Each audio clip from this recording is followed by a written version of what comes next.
أهم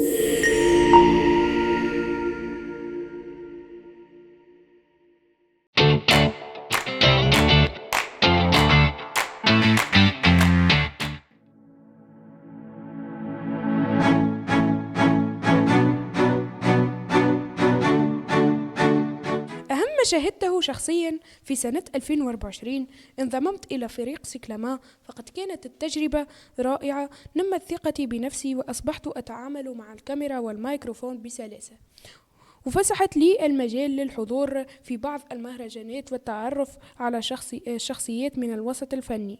وكان لي الشرف أن أمضيت سهرة نار المخيم مع فوج كشافة حمام الأنف، وأتيحت لي الفرصة لخوض تجربة الترشح للانتخابات لمجلس المواطنة لمدينة حمام الأنف.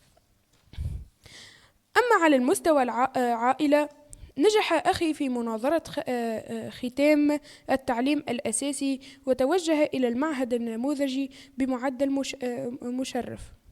مع بداية السنة الدراسية انتقلت أمي للعمل بمدرسة إعدادية جديدة، فاضطررت للانتقال معها، وقد أثر ذلك على نفسيتي بعض الشيء.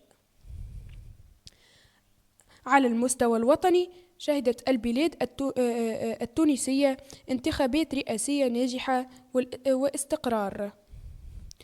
على المستوى العالمي، الحرب على غزة استشهد فيها قدر كبير من الأبرياء. انتفض العالم مساندة لفلسطين وغزة، وخرجوا في تظاهرات كثيرة، فقد قاموا بمقاطعة المنتجات الصهيونية. شهدت لبنان أيضا حرب وسقطت النظام السوري.